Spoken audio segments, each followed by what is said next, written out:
Oi, tudo bem?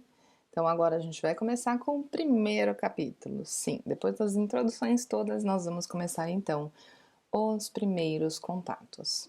Como de praxe, minha secretária anotou o telefonema de uma pessoa que se identificou como Débora. Então eu já grifo Débora, porque é importante eu saber de quem se trata. E que foi feito um telefonema. E queria marcar uma consulta, indicada por um psiquiatra cujo nome não revelou.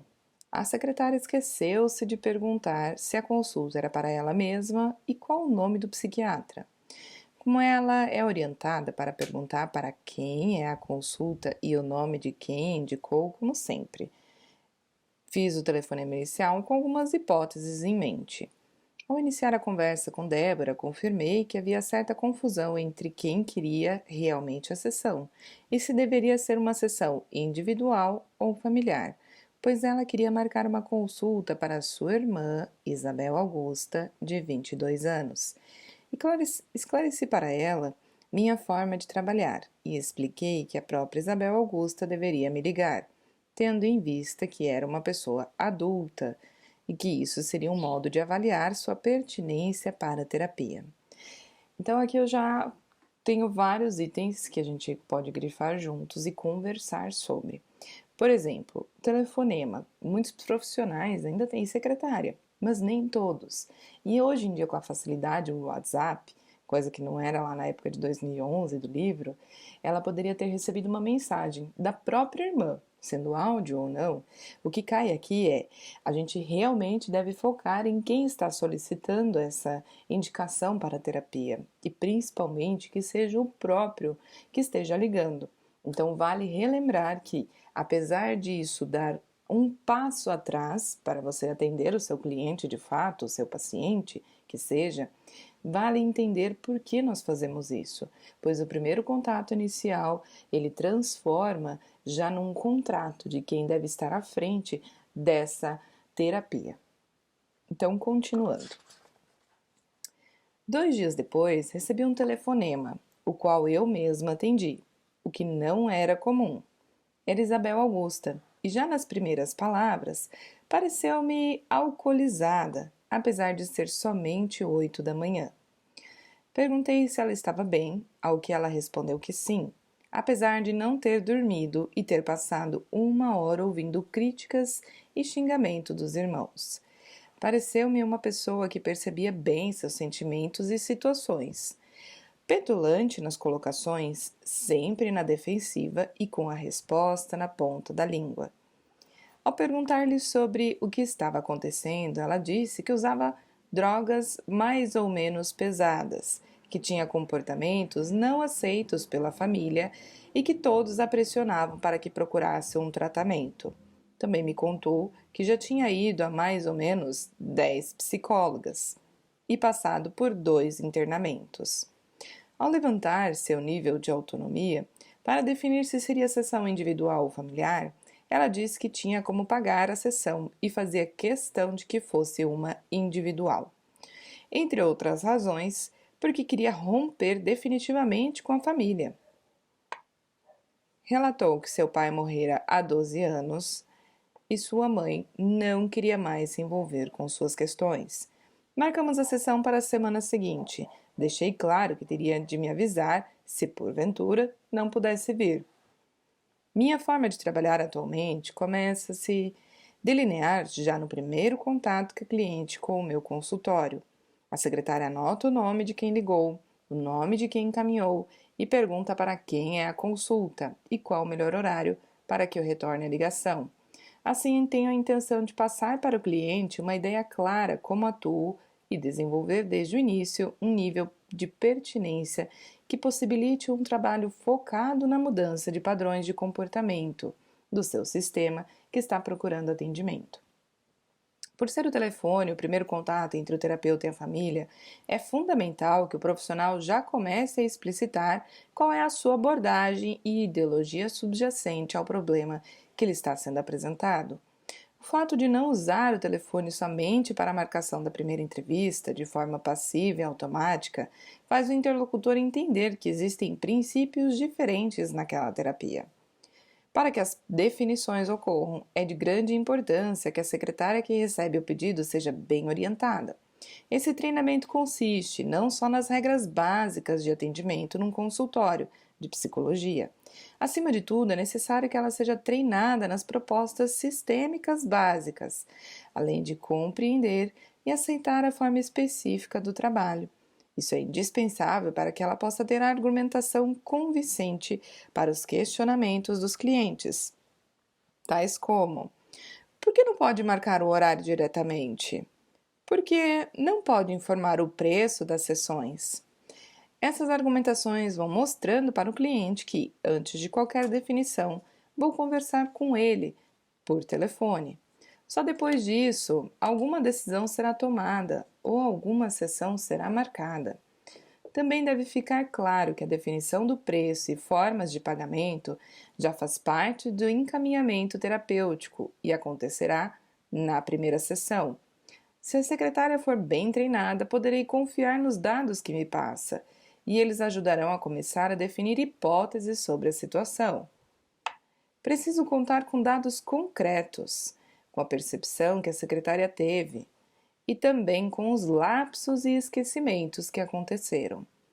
No atendimento que relata, o fato de a secretária ter se esquecido de perguntar para quem era a sessão dá uma mínima indicação para levantar hipóteses de que há algo confuso no pedido. Outro dado que ajuda a levantar hipóteses é quem fez o encaminhamento. A pertinência do cliente para a terapia depende muito do encaminhamento realizado e do trabalho prévio que o encaminhador realizou.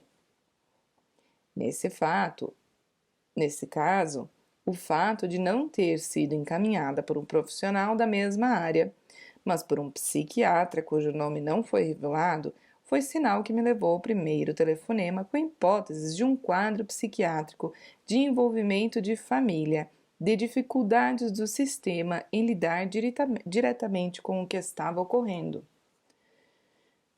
O primeiro telefonema tem como função checar as hipóteses, colher novas informações e definir o que deverá ser realizado.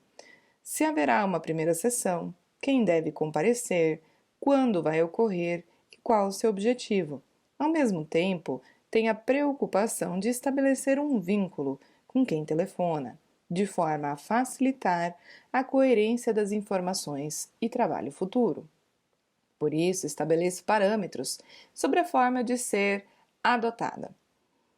Isto significa que vou redefinindo o que for necessário para que o cliente compreenda e confie nas minhas propostas, assim como para que ele já comece a desenvolver comportamentos importantes para o trabalho, ou seja, responsabilidade pelo processo e pertinência para a mudança.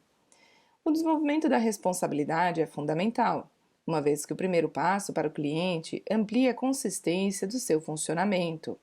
A pertinência, compreendida como disponibilidade e prontidão para a mudança, vai definir o que, como e com quem vou desenvolver o trabalho.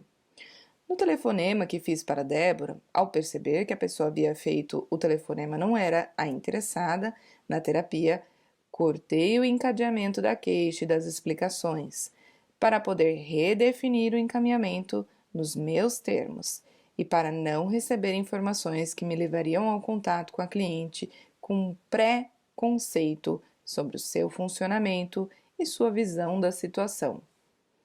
Esse corte normalmente é difícil fazer, pois fere de alguma forma as regras da boa educação e o senso comum de que um terapeuta deve ser cordato e receptivo. No entanto, é fundamental para o trabalho que se seguirá. O primeiro telefonema com Isabel Augusta seguiu as normas básicas para colher informações e pontos de vista do cliente, mapeando a sua estrutura de funcionamento, já definindo a forma de trabalho e as regras básicas. Responsabilidade e possibilidade de escolha, bem como o padrão de interação do sistema terapêutico, relação direta e explícita com o terapeuta. Trabalhando assim, no primeiro telefonema já se esboça o cenário da futura relação terapêutica. Como é raro eu mesmo atender o telefone, anotei o fato de estar tão disponível para essa cliente. Essa sensação ajuda-me a estar consciente e cuidadosa com o que falo ou redefino no primeiro contato. Preciso estar em contato com a pessoa, mas a disponibilidade não pode me levar a fazer movimentos que são responsabilidade do cliente, nem a facilitar um compromisso, sendo conivente com a dificuldade relacional do caso. A compreensão de que o trabalho terapêutico inicia-se no primeiro contato, na primeira fala, é que me leva a raramente atender o telefone. O padrão de relação do sistema terapêutico começa a se desenhar na forma do primeiro intercâmbio. É tarefa e responsabilidade do terapeuta estar atento ao padrão que se está delineado. Se ele é terapêutico ou receptivo do padrão de interação disfuncional. Se eu atender o telefone impulsivamente ou sem planejamento, nem saberei qual atitude mais funcional, mais terapêutica, mais indicada para aquela conversa. Ao dar o primeiro telefonema, já com as informações sobre o pedido, sobre quem encaminhou e sobre percepções da secretária, estou alinhavando hipóteses. E sobre percepções da secretária. Desculpa.